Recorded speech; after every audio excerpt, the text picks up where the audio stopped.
বিসমিল্লাহির রহমানির রহিম। আসসালামু আলাইকুম।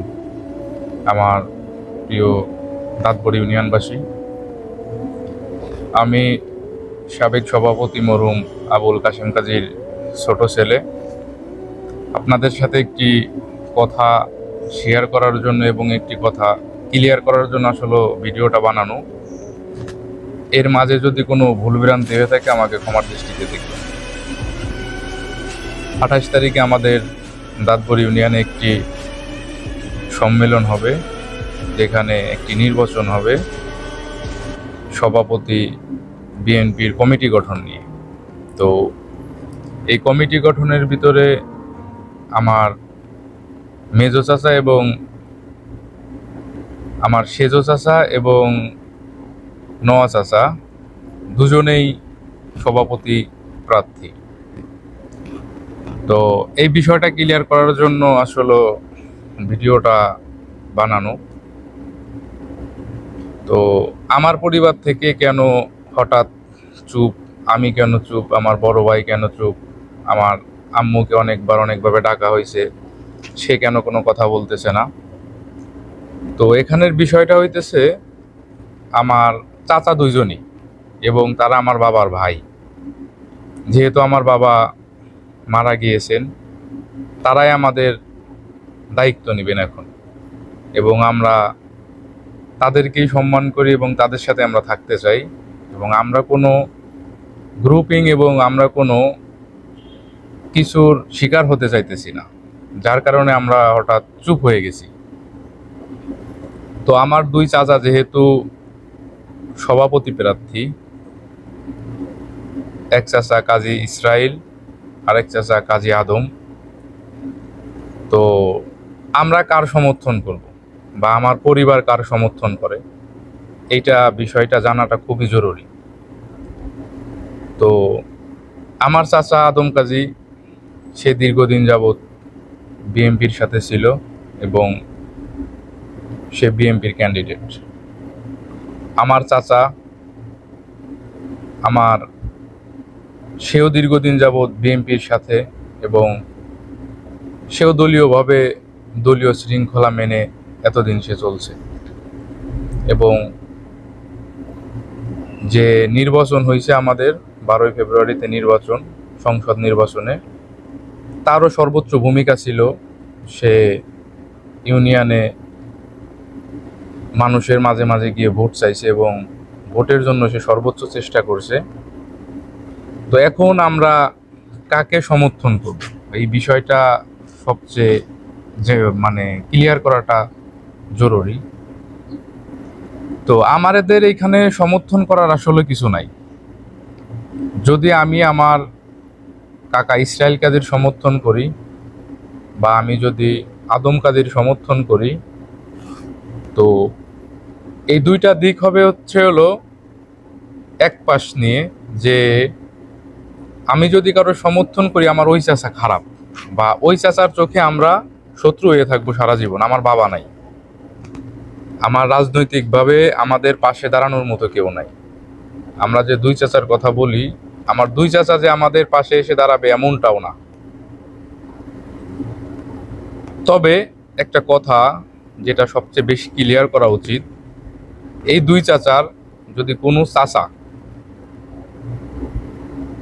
সভাপতি কে হবে, কার কার্যক্রম ভালো এবং কে দল চালাতে পারবে এবং কে দলকে সাংগঠনিকভাবে শক্তিশালী করতে পারবে, তাকে সভাপতি বানানোটা উচিত। সেটা আমার দুই চাচা হোক বা অন্য কেউ হোক।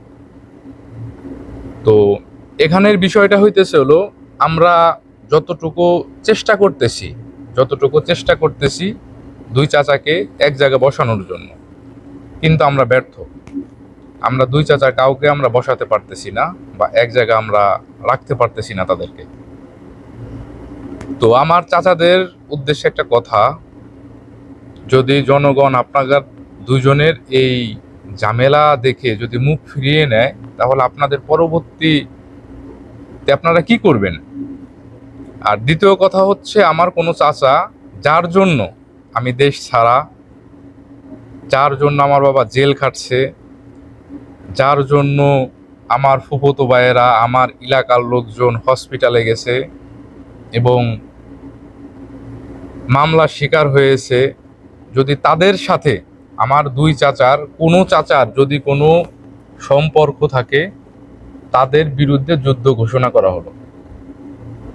এবং আমি যতটুকু আমি জানতে পারতেছি, যতটুকু আমি বুঝতে পারতেছি, আমার চাচা আদম কাজী,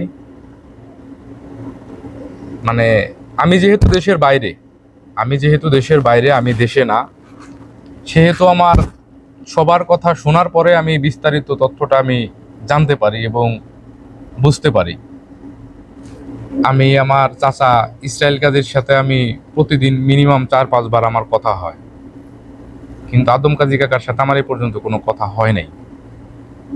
তবে যদি কোনো চাচা এই স্বৈরাচার ভোটচোর দাঁতপুর ইউনিয়ন মোশাররফ চেয়ারম্যানের সাথে যদি কারোর কোনো সংযোগ থাকে, তাকে জনগণ সমর্থন করবে না এবং তাকে জনগণ ভোটও দেবে না, তাকে সভাপতি হিসেবে গ্রহণও করবে না। তো যতটুকু আমি জানতে পারতেছি এবং বুঝতে পারতেছি, আমার দুই চাচার কারণে রাজনীতিটা কিছুটা হলেও ব্যাঘাত ঘটতেছে এবং কিছুটা হলেও সমস্যার সম্মুখীন হইতেছি আমরা। তো তাদের কাছে আমার বিশেষভাবে অনুরোধ, দুই চাচার কাছে আমার বিশেষভাবে অনুরোধ থাকবে, আপনারা দুজন এক জায়গা বসে একটা প্রার্থী দেন আপনারা। আর যদি আপনারা এটা না করেন, যে স্বৈরাচারের পক্ষে আছেন, আমি আজকে না, আমি কালকে তার নামটা আমি বলে দেব, যে ওই ভোটচোর স্বৈরাচারের পক্ষে যিনি আছেন, আমার যে চাচাই আছেন, তো তার বিরুদ্ধে যুদ্ধ ঘোষণা করা হবে এবং তাকে জনগণের সামনে তাকে বেইজ্জতি করা হবে। কারণ হইতেছে, আমরা এলাকায় শান্তি চাই, আমরা এলাকায় বিশৃঙ্খলা চাই না। আপনাদের কাছে আমার বিশেষভাবে অনুরোধ থাকবে, আমার দাঁতপুর ইউনিয়নবাসীর কাছে আমার বিশেষভাবে অনুরোধ থাকবে, ভোটচোর, দখলদার, স্বৈরাচার মোশাররফের সাথে যারা থাকবে তাদেরকে প্রতিহত করবেন, সে আমার যে চাচা হোক না কেন। কিছু কিছু লোক বলে আমরা ব্যবসার ক্ষেত্রে আমরা তাদের সাথে আমরা সংযুক্ত হয়েছি বা ব্যবসার ক্ষেত্রে আমরা তার পক্ষ নিয়েছি। এটা ব্যবসার কোনো কথা নয়, এটা হচ্ছে দলীয় একটি প্রেসিডেন্ট হওয়ার কথা। এখানে আপনাদের কাছে আমার অনুরোধ থাকবে, আপনারা বিশেষ করে আপনারা যারা স্বৈরাচারের পক্ষে আছে এবং স্বৈরাচার যাকে নিয়ে খেলতেছে, আপনারা তাদেরকে কঠিন জবাব দিবেন। আমি দুই চাচার, আমি কোনো চাচার কথা বলতেছি না যে আমি তাকে আমি সমর্থন করি। ভালো থাকবেন, সুস্থ থাকবেন, আল্লাহ হাফেজ।